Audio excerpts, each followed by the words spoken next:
My name is Homer. I made the mimic or whatever. I like that meme, but I'm gonna stop referencing it in these videos.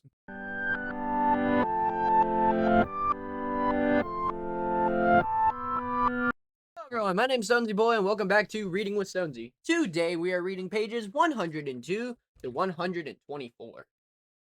Yes. You know that thing I do when I talk too much and at the beginning of these videos? And you might be wondering, I wonder if he's secretly doing something.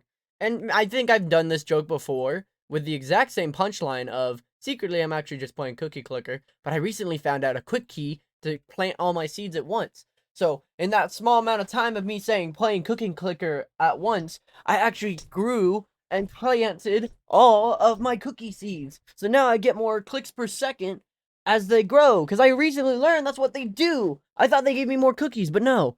It just ups my CPS and clicks per second, which kind of annoys me a little bit, because, I thought it did the other thing.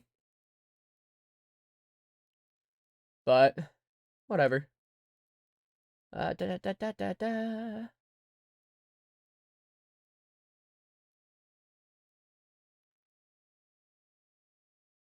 Alright. So, without further ado, making 1.539 billion cookies every click and having an auto clicker do my job for me, let's begin. Chapter 10, Forbidden Responses. Dude, I'm telling you, it's all anyone can talk about. Everyone thinks you're becoming a Scythe to take revenge on the school. On mild day in March, on one of the rare afternoons that Scythe Faraday allowed Rowan downtime, Rowan had gone to visit his friend Tiger, who had not splatted once in the past 3 months. Now that he shoot hoops at the park just a few blocks away from Rowan's home, where he wasn't allowed to visit and might not be ever have been even if he were allowed. Rowan threw a Tiger the ball. That's not why I accepted the apprenticeship. I know that, and you know that, but people will believe whatever they want to believe, he grinned. Suddenly I got all sorts of game because I'm your friend. They think I can get them access to your ring. Immunity talks, death walks. The thought of Tiger playing intercessor on his behalf almost made Rowan laugh. I could see Tiger milking that for all it's worth, probably charging people for the service. Rowan stole the ball and took a shot. He hadn't played since before moving in with the Scythe and found his arm, if not his aim, were stronger than ever. It had endless stamina, all thanks to Bogatar training.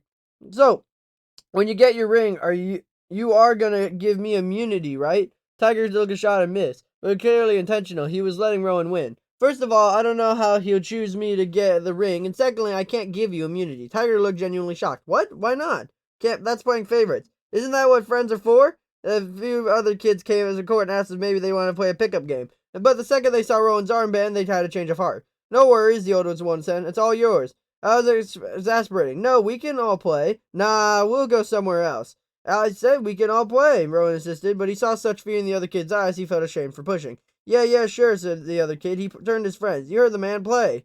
He took the court of the Ernest, and Ernest played to lose. But, as Tiger had, that's how it always be. Was this now the intimidating presence that even his own friends would have to afraid to truly challenge him? The only one who ever challenged him in this way was now Citra. Rowan quickly lost interest in the game and left with Tiger, who found it all amusing. Dude, you're not lettuce anymore. You're deadly nightshade. You're mean greens now. Tiger was right. If Rowan had told one of those other kids to get down all fours and lick the pavement, they would have. It was heady and horrible, and he didn't want to think about it. Rowan didn't know how possessed him to do what he did next. Frustration and isolation maybe, or maybe just wanted to bring the silver of his old life into his new one. Want to come over and see the Scythe's place? Tiger was a little dubious. Will he mind? He's not there, Rowan told him. He's gleaning in another city today. He won't be home till late. He knew that Scythe Faraday would blow a brainstem if he found out Rowan had someone over. It made the desire to do it even more enticing. He had been so good, so obedient, it was about time he did something that he wanted to do. When they arrived, the house was empty. Citra, who also was granted free afternoon of Scythe Faraday, was out. He had wanted Tiger to meet her, but then thought, what if they happen to like each other? What if Tiger charms her? He always had a way with girls, and he'll even convinced a girl to splat with him once, just to say, he could say, girls fall for me, literally. It'll be like Romeo and Juliet, he had told her, except we get to come back. Needless to say, the girl's parents were livid, and after she was revived, they forbade her to see Tiger ever again. Tiger shrugged it off. What can I say? Her life was told as by idiots, which, Rowan believed, was a very bad Shakespeare misquote. The thought of Citra falling for Tiger, even the figuratively, made Rowan a bit nauseated. This is it, Tiger said as he looked around the place. This is just a house. What'd you expect, a secret underground lair? Actually, yeah, or something like it. I mean, look at this furniture. I can't believe he makes you live in this hellhole. It's not that so bad. Come on, I'll show you something cool. He took Tiger to the weapons den, which, as expected, Tiger found it truly impressive. This is so edge. I've never seen so many knives. And are those guns? I've only seen pictures. He took a pistol off the wall and looked in the barrel. Don't do that. Calm down. I'm a splatter, not a blaster. Rowan took it away from him, and at the time he put it back on the wall, Tiger had taken down a machete and was swishing it through the air. Think I could borrow this? Absolutely not. Come on, he's got so many, he'll never miss it. Tiger, Rowan knew, was the very definition of bad idea. That had always been part of the fun of being his friend, but now it's a major liability. Rowan grabbed Tiger's arm, kicked him behind the knee and buckled his leg, and spun him on the ground, all in a single Bokatar move. Then he held Tiger's arm at an unnatural angle, with just enough leverage for it to hurt. What the hell? Tiger said through gritted teeth. Drop the machete, now. Tiger did, and just then they heard the front door being opened. Rowan let go. Be quiet, he said in a power whisper. He peeked out the door and he couldn't see who had come in. Stay here, he told Tiger. He slipped out to find Citra closing the front door behind her. She must have been running, because their workout outfit that was much more revealing than Rowan needed at the moment. It drained far too much blood from his brain, so he focused on the apprentice armband that reminded himself that the hormonal response was strictly forbidden. Citra looked up and gave him an oblivious meeting. Hey, Rowan. Hey, something wrong? No. Why are you just standing there? Where should I be standing? She rolled her eyes and went to the bathroom, closing the door. Rowan slipped back in the weapons den. Who is it? Asked Tiger. Is it what's her name? I want to meet your competition. Maybe she'll give me immunity. Or something else. No, Rowan told him. It's Scythe Day, and he'll glean you just a spot if he finds you here. Suddenly, Tiger's bravado evaporated. Oh, crap, what are we going to do? Calm down, he's taking a shower. As long as you're quiet, I can get you out. They came into the hallway. Sure enough, the sound of the shower hissed behind the closed bathroom door. He's washing off the blood? Yeah, there was a lot of it. He led Tiger to the front door and did everything sort of push him out. After being an apprentice for nearly 3 months, Citra couldn't deny that she wanted to be chosen by Scythe to receive the ring. As much as she resisted, as much as she told herself that it was not the life for her, she had to see the importance, and now good a Scythe she would be. He was always wanted a life of substance, and made a difference. As a Scythe, she would. Yes, she would have blood on her hands, but blood can be a cleansing thing. It was certainly treated as much as Bokatar. Citra found Black Widow Bokatar to be the most physically demanding thing she had ever done. Their trainer was Scythe Ying Zing, who used no weapons but his own hands and feet to glean. He had taken a vow of silence. It seemed every Scythe had surrendered something to themselves, not because they had to, but because they chose to, as a way to pay the lives they have took. What would you give up? Rowan once asked Citra. The question made her uncomfortable. If I became a Scythe, I'm giving up my life, aren't I? I think that's enough. You're also giving up a family, Rowan reminded her. She nodded and didn't want to speak of it. The idea of having a family was so far off to her, and the idea of not having one felt equally distant. It was hard to have feelings about something she was years away from being considering. Besides, such things had to be kept from her mind during Bokatar. One mind had to be clear. Citra had taken all sorts of martial art before. She had always a non-contact sport kind of girl. Track, swimming, tennis, any sport that had a clear line or net between her and the opponent. Bokatar was the antithesis of that.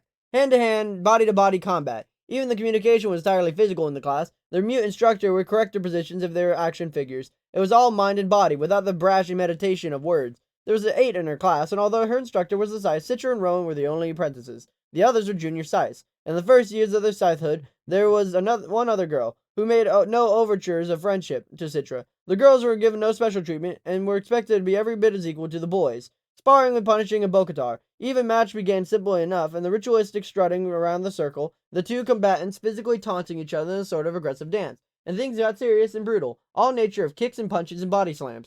Today she sparred against Rowan. She had more finesse to his moves than she had the advantage of speed. He was stronger, but he was also taller, which was not an asset. Citra's lower center of gravity made her more stable. All taken into account, they were evenly matched. She spun and gave Rowan a powerful kick to the chest and almost took him down. Good run, Rowan said. Scythe Zing zipped his own lip and reminded him that there was no cross-talking during combat. She came from this left, and he countered so quickly that she had no idea his hand had come from. It was suddenly at 3. He was thrown off balance, but only for an instant. She felt heat where his hand had connected with her side. There will be a bruise, she grinned. He'll pay for that. She feigned left again, then came from the right in full force of her body. She took him down and had him pinned. But as the gravity reversed, suddenly she realized she would turn the tables. Now he was on top, pinning her. She had flipped him again. She had the leverage, but she didn't do it. She could feel his heartbeat now, as if it were beating in her own chest, and realized she wanted to feel that a little longer. She wanted to feel more of what she wanted to win the match. It made her angry enough to pull away from his grip, put some space between them. There was no lane line, no net, nothing to keep them apart but the wall of her will. But that all kept losing bricks. Scythe Zing a signal at the end of the map. Citra and Rowan bowed to each other, took their places on opposite sides of the circle as two others were called up to spar. Citra watched intently, determined not to give Rowan a single glance. We are not the same beings we once were. Consider our inability to grasp literature and most entertainment from the mortal age. To us, the things that stirred mortal human emotions are incomprehensible. The only stories that love pass through our post-mortal filter, yet even then we are baffled by the intensity of longing and loss that threatens those mortal tales of love. We could blame it on the emo nanites limiting our despair, and it runs far deeper than that. Mortals fantasize that love is eternal and loss unimaginable. Now we know that neither is true. Love remained mortal, while we became eternal. Only Scythe can equalize that, but everyone knows the chance of being gleaned in his or even the next millennium was low and ignored. We are not the same beings we once were. So then, if we are no longer human, what are we? From the Gleaning Journal of H.S. Curie. Chapter 11. Indiscretions. Citra and Rowan were not always together at gleanings. Sometimes Scythe Faraday took just one of them. The worst gleaning Citra witnessed took place in early May, just a week before Vernal Conclave, the first of 3 conclaves she and Rowan would attend during their apprenticeship. Their quarry was a man who had just turned the corner and reset his age to 24. He was at home having dinner with his wife and 2 kids who seemed to be around Citra's age, when Scythe Faraday announced that they had come for her. The family wept and the man slipped off into the bedroom. Scythe Faraday had chosen a peaceful bloodletting for the man, but that was not what happened. When Citra and Scythe entered the room, he ambushed them. The man was in peak condition. It was an arrogance of the new rejuvenation. He rejected his gleaning and fought the Scythe. Breaking his jaw in the vicious punch, Citra came to his aid, trying to get some Bokatar moves that she learned from Sang Zi Ying, and quickly learned that applying a martial art is much different than practice in a dojo. The man swatted her away and advanced on Faraday, who was still reeling from his injury. Citra leaped on him again, clinging to him for a moment, giving up on anything beyond eye gouging and hair pulling. It was distracted from long enough for Scythe Faraday to pull out a hunting knife. He was concealed in his robe and slit the man's throat. He began gasping for air, his hands on his neck, trying to futility to hold back the flow of blood. And Scythe Faraday, holding the hand of his own swelling jaw, spoke to him, not in malice, but in great sorrow. Do you understand the consequences of what you've done? The man could not answer. He fell to the ground, quivering and gasping. Citra thought the death from such a wound would be instantaneous, but apparently not. She had never seen so much blood. Stay here, the Scythe told her. Look upon him kindly, and be the last thing he sees. Then she left the room. Citra knew what he was going to do. The law was very clear that those consequences of running from or resisting one's gleaning, she couldn't close her eyes, because she was instructed not to. But if there was a way, she wished she would have closed her ears, because she knew what she was about to hear from the living room. It began with pleas from the woman begging for the lives of her children, and the children sobbing in despair. Do not beg, Citra heard the Scythe say sharply. Show these children more courage than your husband did. Citra kept her gaze fixed on the dying man's eyes until he had finally emptied of life.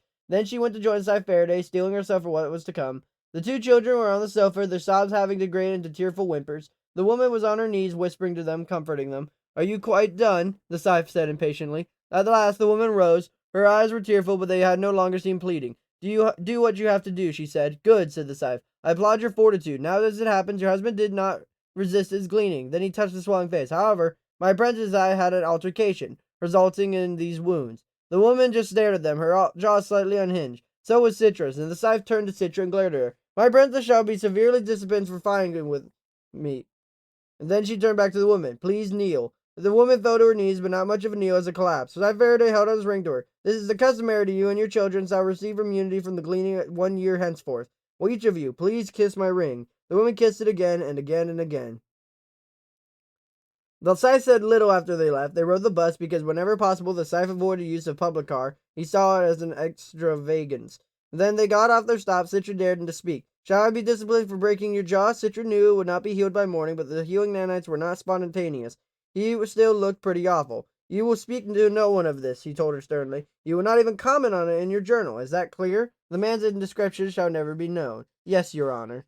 She wanted to tell him how much she admired him for what he'd done, choosing compassion over obligation. There was a lesson to be learned at every gleaning, and today's was one that she would not soon forget. The sanctity of the law, and the wisdom to know that when it must be broken. Try as she might, the stellar apprentice was not immune to indiscretion herself. One of Citra's nightly chores was to bring Scythe Faraday a glass of warm milk before bed. As in my childhood, warm milk smooths the edges of the day, had told her. I have, however, dispensed with the cookies that once came with it. The thought of Scythe having milk and cookies before bed bordered an absurd to Citra, but she supposed even Agent of Death would have guilty pleasures. Quite often, however, when the gleaning had been difficult, she would fall asleep before she came to his room, and she was appointed time for the milk. Well, in those cases, she would drink it herself, or give it to Rowan, because Scythe Faraday made it clear that nothing in this household was ever wasted. On the night that was awful gleaning, she lingered in his room a bit longer. Scythe Faraday, she said gently, then said it again. No response. She could tell by his breathing he was out. There was an object in the nightstand. In fact, there was every night. His ring. It caught an oblique light spilling in the hallway. Even in the dim room, it glittered. She downed the glass of milk and set it in the nightstand. Throughout the morning, the Scythe would see that he brought it and wasn't been wasted. Then she knelt there, her eyes fixed on the ring. She wondered why he never slept with it, but felt asking would be some sort of intrusion. When she received hers, if she received hers, would it retain the solemn mystery that held it for now, and would it become ordinary to her? Would she become to take it for granted? She reached forward, then drew her hand back, then reached forward again and gently took the ring. She turned it in her fingers so that it caught the light. The stone was big and the size of an acorn. It was said that the diamond, but there was a darkness in its core that made it different from a simple diamond ring. There was something in its core of that ring, but no one knew what it was. She wondered even the Scythe himself knew. The center wasn't exactly black, but it was deep discoloration and looked different depending on the light, the way a person's eyes sometimes do. When she glanced at the Scythe, she could see that his eyes were open and watching her. She froze, knowing that she was caught, knowing that putting the ring down wouldn't change that. Would you like to try it on? Scythe Faraday asked. No, she said. I'm sorry, I shouldn't have touched it. You shouldn't have, but you did. She wondered if that would wake this whole time. Go ahead, she told her. Try it on, I insist. She was dubious, but when she was told, because in spite of what she told him, she did want to try it on. She felt it warm on her finger and the size of the Scythe, so it was too large for her. It was also heavier than she imagined. Do you worry that it will ever be stolen? She asked. Not really. Anyone fool enough to steal a Scythe's ring is quickly removed from this world, so they cease to be a problem. The ring was noticeably cooler. It's a comfortable object, though. Don't you agree? The Scythe said.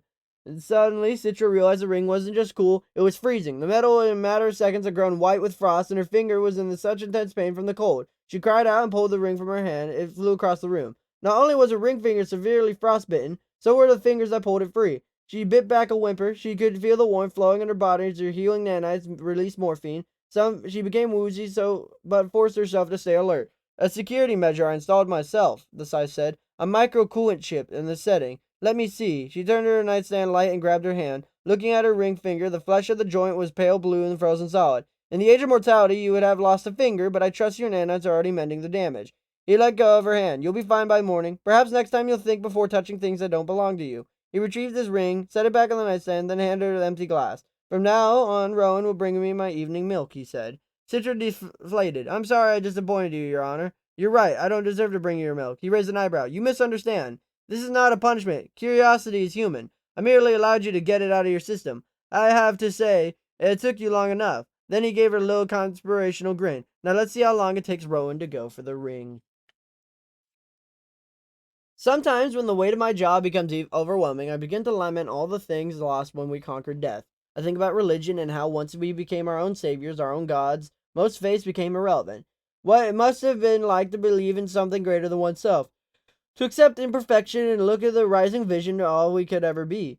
It must have been comforting. It must have been frightening. It must have lifted people from mundane and also justified all sorts of evil. I often wonder if the bright benefit of belief outweighed the darkness of abuse it could bring. There are tone occults, of course, dressing in sackcloth and worshipping sonic vibrations, but like so many things in the world, they seek to imitate that once was. The rituals are not being taken seriously. They exist merely to take the pressing time feel meaningful and profound. Lately, I've been preoccupied with a tone cult in my neighborhood. I went to another gathering place the other day to glean one of the cult's congregants, a man who had not yet turned his first corner. They were intoning what they called a resonant frequency of the universe. One of them told me that the sound is alive and that harmonizing with it brings inner peace. I wonder, when they look at the great tuning fork that stands as a symbol of their faith, if they truly believe it to be a symbol of power, or are they just joining in a communal joke? From the Cleaning Journal of H.S. Curie. Chapter 12. No Room for Mediocrity. The Scythedom was in the world's only self-governing body, said Scythe Faraday. While the rest of the world is under Thunderhead rule, the Scythedom is not, which is why we could get enclaves 3 times a year to resolve disputes, review policy, and mourn the lives we've taken. Virtual Conclave, which was to take place during the first week of May, was less than a week away. Rowan and Citra had studied through the structure of the Scythedom to now that all 25 regions in the world held their conclaves on the same day, and that there were currently 321 Scythes in the region, which encompassed the heart of the North American continent. The Mid-American Conclave is an important one, Scythe Faraday told them, because we tend to set a trend for much of the world. There's an expression, as goes Merry America, so goes the planet. The Grand Slayer Scythes of the global conclave always have their eyes on us. Scythe Faraday explained that in each conclave they would be tested. I do not know the nature of the first test, which is why you need to be prepared as all as possible in all aspects of your training. Rowan found that he had a million questions about conclave, but kept them to himself. He let Citra do all the asking, mainly because the questions irritated Scythe Faraday and he never answered them. You'll find out all you need to know when you get there, the Scythe told him. For now, all your attention must be on your training and your studies. Rowan had never been an exceptional student, but was by design. But that was by design. To be either too good or too bad drew attention. As much as he hated being the lettuce, it was a comfort zone. To apply yourself, and I have no doubt that you would be at the top of your class, his science teacher told him after getting the highest grade in his midterm last year.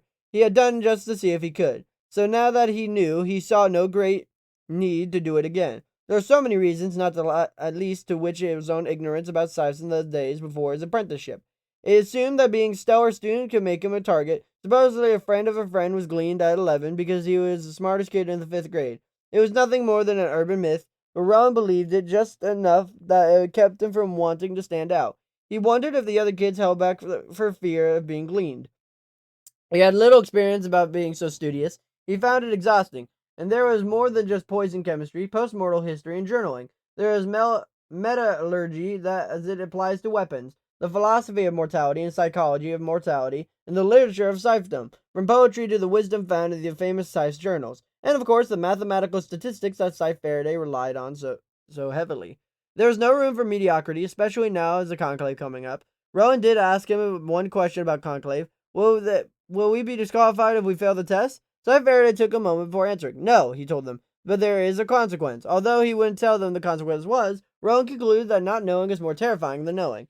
Which was a few days before the conclave. He and Citra stayed up late, studying the weapons den. Rowan found himself dozing, while she was quickly awakened when Citra slammed a book. I hate this, she announced. Cerberin, Anoconium, Polyonium, the poisons are all running together in my head. That would sure make for a person die faster, Rowan said with a smirk. He crossed her arms. Do you know your poisons? You were only supposed to know 40 by conclave, he pointed out. And do you know them? I will, he told her. It was a molecular formula for tetrodotoxin. He wanted to ignore her, but found he wouldn't back away from the challenge. Perhaps there was a bit of her cognitive nature rubbing off on him. See, carbon 11, hydrogen 17, nitrogen 3, and oxygen 6. Wrong, she said, pointing her finger. It's oxygen 8, not oxygen 6. You fail. He was trying to rile him up, but she couldn't be the only one riled. He was going to oblige. Guess so, he said, and tried to return to his studies. Aren't you at least a bit worried? He took a breath and closed his book. When Faraday first began teaching him, Rowan found the use of an actual old school books very off-putting, but over time he learned there was something very satisfying about turning the pages and, as Citra had already discovered, the emotional catharsis of slamming a book shut. Of course I'm worried, but there's a way I look at it. We know we won't disqualify us. We know he can't be gleaned, and we will have 2 more chances to make up for any screw-ups before one of us is chosen. Whatever the consequence of failing a round of the test, if 8 of us fail, we'll deal with it. Citra slumped in her chair. I don't fail, she said, but at that point sounded too convinced of it. There was a pouty look on her face that made Rowan want to smile, but she didn't because he knew that it would infuriate her. He actually liked how she would get infuriated, but they don't have too much work to indulge in emotional distraction. Rowan put away the toxicology book and pulled his volume of weapons identification. They were required to able to identify 30 different weapons, how to wield them, and their detailed history. Rowan was more worried about that than the poison. He spared a glance at Citra, who noticed the glance, so he tried not to look at her again. Then, out of nowhere, she said, I would miss you. He looked up and looked away. What do you mean? I mean, if you disqualification are part of the rules, I'd miss having you around. He considered reaching out to take her hand when rested gently on the table, but the table was big and her hand was too far away for it to anything more than insanely awkward. Then again, even if they sat closer, it would be an insane thing to do. But it's not part of the rules, he said, which means that no matter what, you're stuck with me for 8 more months. She grinned. Yeah, I'm sure I'll really be sick of you by then. It was the first time it occurred to Rowan that she might not hate him as much as he had thought she did. The quota system had worked for over 200 years, and although it fluctuates region to region, it makes it crystal clear that each side's responsibility to the world is, of course, it's all based on averages, so we can go days or even weeks without gleaning. But we must meet our quota before the next conclave. There are those eager ones who glean early, find themselves with little to do as conclave draws near. There is those who procrastinate and have to hurry toward the end. Those who approaches lead to sloppiness and unintentional bias. I have to wonder if the quota will ever change. If so, how much? Population growth is still off the charts, but it's balanced by the Thunderhead's ability to provide for an ever-increasing population. Renewable resources, subsurface dwellings, artificial lands, and all without there ever any less green or sense of overcrowding. We have mastered this world, and yet have protected it in a way that our forefathers could scarcely have dreamed. All things are limited. While the Thunderbird does not interfere with the Scythedom, it does suggest the number of scythes there should be in the world. Currently, approximately 5 million people glean per year worldwide, a tiny fraction of the death rate and the age of mortality, nowhere near enough to balance the population growth. I shudder to think how many more scythes it would take, and how many gleanings would be required if we ever need to curb population growth altogether. From the Gleaning Journal of H.S. Curie. You ever do that thing where you record and you talk and talk and talk and talk and talk, and it for some reason OBS just stops the recording? I did that. And for some reason OBS stopped the recording. So today we read pages 102 to 124, chapters 10 to 12. Next time we'll be reading pages 125 to 144, chapters 13 to, 13. Only one chapter, but it's a pretty long one. Well, kind of 19 pages, but you know. Anyways, it's time for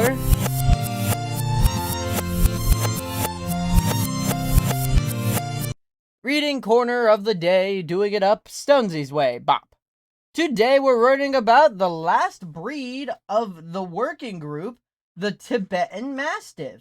Next time we're going to be going into the terrier group? Yes, the terrier group. So, the day after tomorrow's video is not going to be a reading video. It's going to be a dog editing video, or a full dog video. And then after that is different. I think y'all have gotten through this before. But yeah, the Tibetan Mastiff.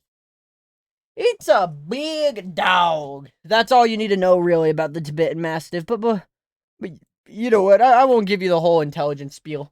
You've watched the entire video. You've seen my past videos. If not, why did you watch this video and not the other ones? Weird. But yeah.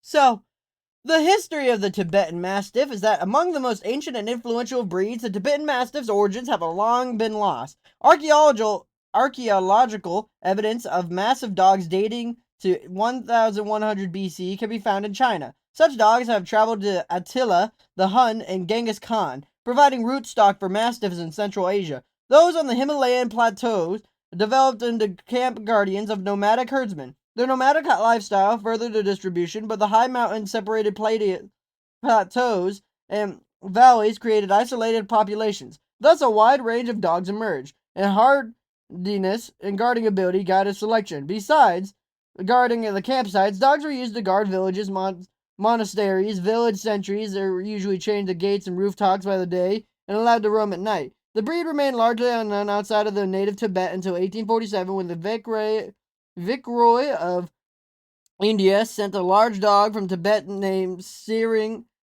to Queen Victoria. It gained greater exposure to two dogs imported by the Prince of Wales were exhibited at a dog show in 1874. Imports remained at a trickle, and only in 1931 did the Tibetan Breeds Association in England develop the breed standard. With a few dogs outside their native country, the breed's future was threatened when China invaded Tibet in the 1950s, displacing the native dogs. Survival depended on fleeing the neighborhood countries or retreating to isolated mountain villages. The Dalai Lama sent two dogs to President Eisenhower, but they soon disappeared into obscurity. Only in the 1970s did stock from Nepal and India arrive found breeding programs in America. The imports came from a wide genetic base, accounting the natural variation of size, style, and breed today. The Tibetan Mastiff is now the mostly a companion and family guardian, although some are used as livestock and predators. In 2005, this ancient breed began a new chapter as it entered the American Kennel Company's miscellaneous class. Though I guess now working group because of its like known history. That would be my guess, but I'm not a professional.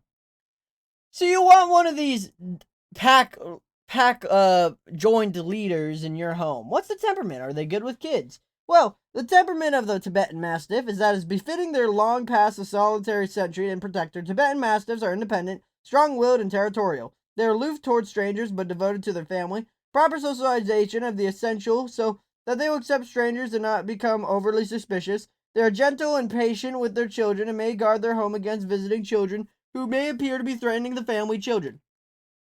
They are generally good with other dogs and rarely dog aggressive. In Tibet, they are often kept in Lhasa Aspos. Most Tibetan Mastiffs are good with other animals. So, what's the upkeep? How do I keep this protector well and assured in my home? Well, the upkeep of the Tibetan Mastiff is that the Tibetan Mastiff tends to be calm indoors and moderately active outside. A long daily leash walk, along with the access to an outdoor yard, should meet the needs. When confined even in a large space, the breed can become bored, frustrated, and destructive.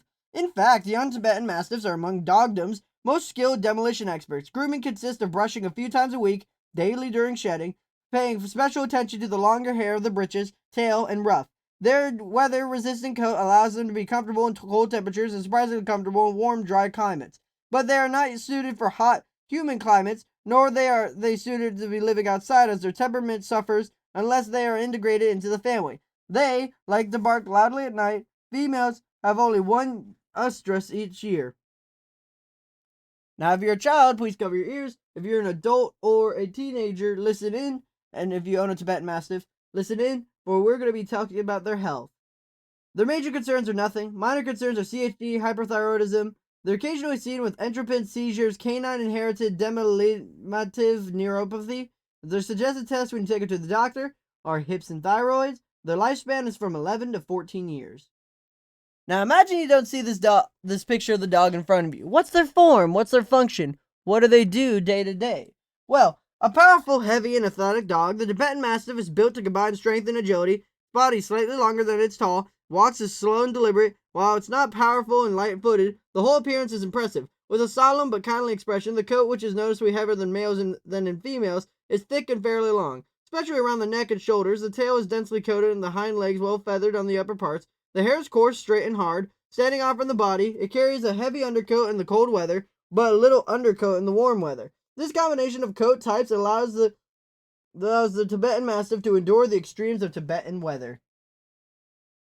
Now, for the tier list, in the final part of today's video. 5 is the best, 4 is average, 5 is the best, 4 is better, 3 is average, 2 is worse, and 1 is the worst unless it comes to grooming. Telling you this now, we're not winning the grooming. Energy and exercise requirements are at a 2, so lower than average. Playfulness is at a 3, while also friendliness towards dogs and other pets are at a 3. Affection levels at a 4, so very loving. Friendliness towards strangers and ease of training are at a 2. Crouch dog and protection ability are at a 5, as this thing did go toe-to-toe with bears. Grooming requirements is at a 3. Cold tolerance is at a 5, with a downgrade of heat tolerance being at a 2, and surprisingly not at a 1.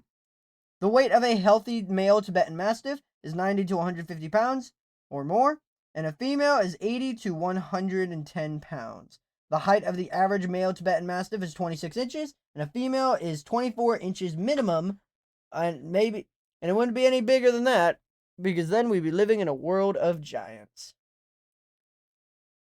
And that is it for the working group. I will not be telling you what type of breed of dog we'll be talking about next time, for not even I know. Well, I mean, I just turned the page right now, and now I know. But I ain't gonna tease y'all. I ain't gonna do none of that, because we're done with the working group. And I don't even know if I'm gonna be talking about dog breeds next. Maybe I'll change the subject. I don't know yet. So, I hope you guys have a super fantastic, wonderful day. Be polite, be efficient, make sure to like, comment, and subscribe. Hope you guys have a fantastic day, and I'll see you guys next time.